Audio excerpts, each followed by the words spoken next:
2023년 12월 20일 수요일 새벽입니다. 하나님의 말씀은 욥기 42장 1절에서 17절입니다. 봉독은 부분적으로 하겠습니다. 욥이 여호와께 대답하여 이르되 주께서는 못하실 일이 없사오며 무슨 계획이든지 못 이루실 것이 없는 줄 아오니 무지한 말로 이치를 가리는 자가 누구니이까. 나는 깨닫지도 못한 일을 말하였고 스스로 알 수도 없고 헤아리기도 어려운 일을 말하였나이다. 내가 말하겠사오니 주는 들으시고 내가 주께 묻겠사오니 주여 내게 알게 하옵소서. 내가 주께 대하여 귀로 듣기만 하였사오나 이제는 눈으로 주를 배옵나이다. 그러므로 내가 스스로 거두어드리고 티끌과 제 가운데에서 회개하나이다. 욥이 그의 친구들을 위하여 기도할 때 여호와께서 욥의 곤경을 돌이키시고 여호와께서 욥에게 이전 모든 소유보다 갑절이나 주신지라.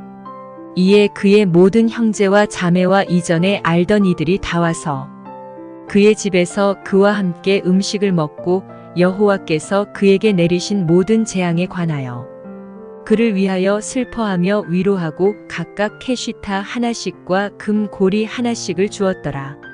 여호와께서 욥의 말년에 욥에게 처음보다 더 복을 주시니 그가 양만 4천과 낙타 6천과 소 1,000결이와 암나귀 1,000을 두었고 또 아들 7과 딸 3을 두었으며 그가 첫째 딸은 여미마라 이름하였고 둘째 딸은 그시아라 이름하였고 셋째 딸은 게렌 합북이라 이름하였으니 모든 땅에서 욥의 딸들처럼 아리따운 여자가 없었더라.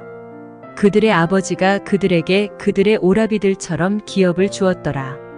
그 후에 욥이 140년을 살며 아들과 손자 4대를 보았고 욥이 늙어 나이가 차서 죽었더라. 네, 하나님 말씀을 증거하겠습니다. 오늘은 욥기서의 마지막 이 부분이죠. 그리고 클라이막스입니다. 내용은요, 욥이 다시 이제 회복하는 그런 모습이죠. 예, 그래서 처음 받은 복보다 훨씬 많은 복을 받는 것으로 마무리되는 그런 모습입니다. 여기서 우리가 살펴볼 말씀이 뭐냐면 12절을 보게 되면 욥의 말년에 욥에게 처음보다 더 많은 복을 주셨다 이렇게 나옵니다. 욥의 이렇게 스토리를 살펴보게 되면 처음에는 정말 복을 받는 존재였죠. 예, 복이 있는 존재입니다. 그리고 이 중간쯤에 험난한 이 시험 가운데 있었죠. 지금까지 진행 쭉 왔지 않습니까? 그리고 말년에는 처음 받은 복에 2배 이상의 복을 받는 충만한 은혜를 누리게 됩니다. 여러분 인생은 우여곡절이 있죠. 살면서 힘들지 않았던 경험을 하고 사는 사람은 없습니다. 다 힘듦이 있었고 또 괴로움이 있었고 수렁 속에 잠긴 날도 있었죠. 근데 만약에 그런 사람이라고 할지라도 말년에 넘치는 복을 받는다면 지금까지 내가 험난한 세월들 다 살아왔는데 이 모든 것들이 다 이 복으로 귀결이 된다라고 하는 것입니다. 좋은 추억으로 이 모든 것들이 바뀔 수가 있다라고 하는 것이죠. 그래서 인생을 살 때에 초년과 이 중년도 잘 살아야 되지만 말년을 복되게 사는 사람이 가장 지혜로운 삶이고 또 행복한 삶을 살았다라고 이야기할 수 있는 것입니다.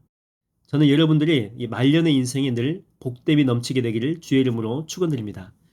우리가 이렇게 모세의 인생을 보게 되면 총 3단계로 이렇게 나눌 수가 있습니다. 처음에는 이집트의 왕자로 산 40년의 삶이죠. 원래는 태어나자마자 죽어야 됐지만 하나님의 은혜로 구원을 받고 또 기적적이게도 이집트 공주의 양자로 받아들여져서 궁중에서 생활을 하게 되죠. 그럼에도 자신이 히브리 사람이라고 하는 것을요 절대 잊어버리지 않습니다. 하나님의 백성이라고 하는 그 정체성을 가지고 있었다라고 하는 거죠. 복된 삶을 살았다 이렇게 볼 수 있습니다. 근데 모세가 이렇게 하루는 보니까 이집트 사람과 히브리 사람이 서로 이렇게 다투는 그런 모습을 보게 된 거죠. 그래서 이집트 사람을 그때 쳐 죽이게 되고 발각이 됩니다. 그래서 어쩔 수 없이 그는 도주하게 되고 그로부터 40년 동안 광야의 삶을 살게 되죠. 정말 이 삶은요 힘들고 고통스럽고 험난한 삶입니다. 마치 욥이 중간에 고난을 당했던 그런 삶에 비유할 수가 있겠죠. 이게 바로 모세의 두 번째 삶이다라고 볼 수가 있습니다. 자, 그런 후에 80세의 모세는 부르심을 받습니다. 그리고 120살이 될 때까지 하나님의 사자가 되어서 이스라엘을 이끌고 가나안 땅으로 가게 되죠. 가장 영광스러운 삶이라고 볼 수가 있습니다. 죽을 때까지 주님 앞에 쓰임받는 삶, 병들어서 이렇게 죽어가는 삶이 아니라 생명 다하는 그날까지 주님 앞에서 헌신하는 삶이죠. 그러니까 모세도 욥처럼 말년이 더 복되고 행복하고 그런 가치 있는 삶을 살게 되었다라고 하는 것입니다. 여러분 현재 여러분의 삶은 어떻습니까? 지금 여러분들은 인생의 초년을 보내고 계십니까? 아니면 중년의 삶, 그 중년의 삶 중에서도 고난 한복판에 혹시 지금 들어와 있지는 않습니까? 아니면 지금 말년의 삶으로 하루하루 복된 하루를 보내고 계십니까? 제가 성경에서 좋아하는 구절 가운데 하나가 뭐냐면 모든 것이 합력해서 선을 이룬다라고 하는 그런 구절입니다. 이 구절이 왜 은혜가 되냐면 비록 지금은 힘든 과정 속에 있습니다. 그렇죠? 뭐 괴롭고 어렵고 정말 마음이 답답합니다. 근데 이 구절이 붙들게 되면 반드시 은혜 주시는 날, 선을 이루는 날이 올 것이라고 하는 그런 소망을 주기 때문에 그렇죠. 복된 삶이 올 거라고 하는 것입니다. 그리고 실제로 우리가 이미 다 겪어봤잖아요. 그래서 알지 않습니까? 저는 여러분의 남은 인생 가운데도 합력해서 선을 이루어지는 복된 인생이 펼쳐지게 되기를 주의 이름으로 축원드립니다. 한 영국에 이 사이클 연맹이 있었는데 매번 대회에 나가면 꼴등만 한다는 것입니다. 성적이 하위권에 머물러 있는 거죠. 그래서 어떤 감독도 그곳을 맡으려고 하지 않고 심지어 그 선수들이 쓰는 그 뭐 장비 같은 것도 있는데 그 장비 회사에서 안 주려고 합니다. 왜냐하면 이 꼴찌한테 자기 장비 주다가 이게 스크린에 잡히게 되면 역광고 효과가 나지 않습니까? 그만큼 철저하게 외면당하는 그런 팀이었죠. 근데 한 감독이 그곳에 부임했는데 그 감독의 모토가 이렇습니다. 하루에 1%씩 성장하자. 많이도 아니고 1%, 1%. 현재 선수들의 그 습관 중에서 나쁜 게 있다면 많이 아니고 뭐 하루아침에 다 바꾸는 게 아니고 1%만 바꾸자라고 하는 거죠. 1%는 별것 아니잖아요. 뭐 미미하기도 하고 또 부담도 안 됩니다. 실행하는 것 얼마든지 할 수 있죠. 뭐 밥을 먹을 때도 몸매 만드는데 안 좋은 음식은 조금만 빼자는 거죠. 그리고 뭐 수면 시간도 갑자기 확 많이 줄이는 것이 아니고 조금씩 조금씩 줄여가자 이렇게 이야기를 합니다. 아무리 이렇게 패배 의식에 젖었어도 1%의 성장은 큰 부담이 안 돼서 선수들도 이렇게 잘 따라옵니다. 그런데 조금씩 조금씩 했던 바로 그 성장에 대한 행동이 쌓이고 쌓이다 보니까 나중에는 영향력이 엄청 커지게 된 거죠. 그래서 영국 전체뿐만 아니라 세계 선수권 대회에서도 몇 년 연속 우승을 차지할 수가 있었다고 하는 것입니다. 여기서 이렇게 중요한 게 뭐냐면 하루아침에 그들이 뿅 하고 바뀐 것이 아니에요. 패배의 수렁 속에 있을 때 그래도 1%만 성장하자라고 하는 그런 마음으로 수고한 거죠. 포기하지 않고 그래도 1% 나아지려고 노력한 것입니다. 여러분 우리가 받는 복도 마찬가지예요. 갑자기 짠하고 말년의 복이 주어지는 것이 아닙니다. 우리가 힘든 상황 속에 있을 때 포기하지 않고 그래도 이 복 주실 주님을 기대하며 이 기도의 눈물을 쌓은 거죠. 오늘 쌓은 것은 1%밖에 되지 않습니다. 눈에 보이는 그 어떤 변화도 없습니다. 뭐 하나 안 하나 똑같은 것 같아요. 그러나 그렇게 내일 또 1%, 모레도 1%. 그렇게 기도의 분량이 쌓아지게 되면요. 이게 둑을 넘어가지고 한 방울 한 방울 넘치기 시작합니다. 그리고 때가 되면 주께서 수문을 여신다니까요. 그러니까 지금까지 기도의 눈물로 쌓아온 축복의 보자기를 그냥 확 푸십니다. 그때 복된 은혜와 영광이 드러나게 된다라고 하는 거죠. 여러분 이 물을 보세요. 영하 4도씨에서 1도 올라갑니다. 영하 3도씨가 되는 거죠. 아무런 반응이 없습니다. 변화도 없죠. 또 1도 또 올라갑니다. 그러면 영하 2도가 되겠죠. 똑같습니다. 아무런 반응이 없습니다. 그리고 영하 1도가 돼도 마찬가지입니다. 같습니다. 근데 드디어 0도씨가 돼서 1도씨로 이렇게 쭉 올라가니까 1도만 변화된 거거든요. 근데 화학적인 반응이 일어나기 시작합니다. 그렇게 꽁꽁 얼어붙었던 그 얼음이 이제 물로 변하는 그런 모습이 보이는 거죠. 얼음이 변하여 물이 됩니다. 또 물이 변하여 포도주가 되고 여러분의 슬픔이 변하여 기쁨이 되고 거절이 변하여 용납이 되고 저주가 변화해서 축복이 된다니까요. 여러분의 말년은 이런 복된 은혜가 가득 넘칠 것입니다. 여러분 믿습니까?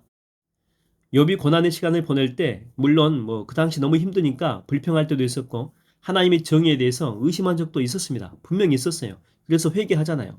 근데 욥은요 그럼에도 불구하고 하나님 곁을 떠난 적이 절대 없어요. 불평해도 하나님께 했다니까요. 믿음을 보일 때도 하나님 붙들고 씨름했어요.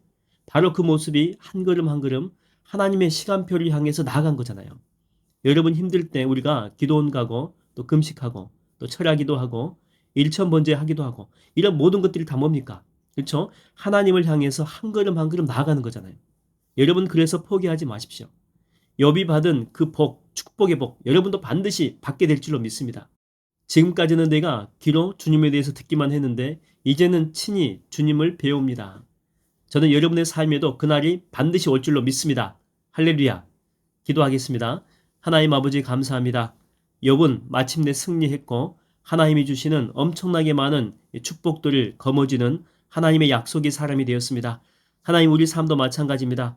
욥과 같이 수렁 속에 있고 고난 속에 있고 아픔 속에 있고 저주 속에 있고 절망 속에 있다라고 할지라도 욥이 끝까지 주님을 붙들고 씨를 맺고 영적으로 하나님을 놓치지 않았던 것처럼 하나님 우리도 그런 삶을 살게 하여 주시옵소서. 비록 더딜지라도 1%씩 1%씩만 나아갈지라도 미미할지라도 언젠가는 우리의 기도의 눈물이 반드시 둑이 넘쳐나 하나님의 시간표에 하나님의 때가 되면 하나님 수문이 열려져서 우리의 삶과 인생이 마침내 은혜의 도가니 속에서 주님 주시는 축복을 거머쥘 줄로 믿습니다. 그러므로 오늘도 믿음으로 살게 하여 주시고 예수 그리스도의 십자가만 붙들게 하여 주시옵소서. 예수님의 이름으로 기도하옵나이다. 아멘.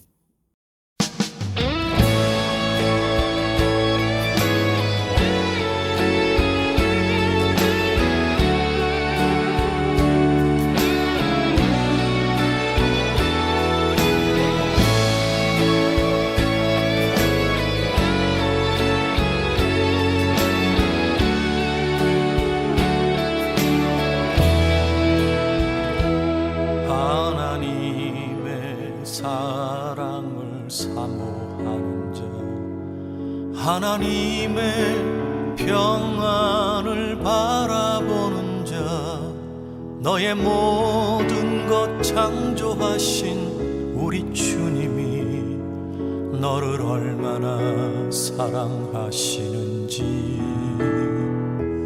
하나님께 찬양과 경배하는 자, 하나님의 선하심을 닮아가는 자, 너의 모든 것 창조하신 우리 주님이 너를 자녀 삼으셨네. 하나님 사랑의 눈으로 너를 어느 때나 바라보시고, 하나님 인자한 귀로서 언제나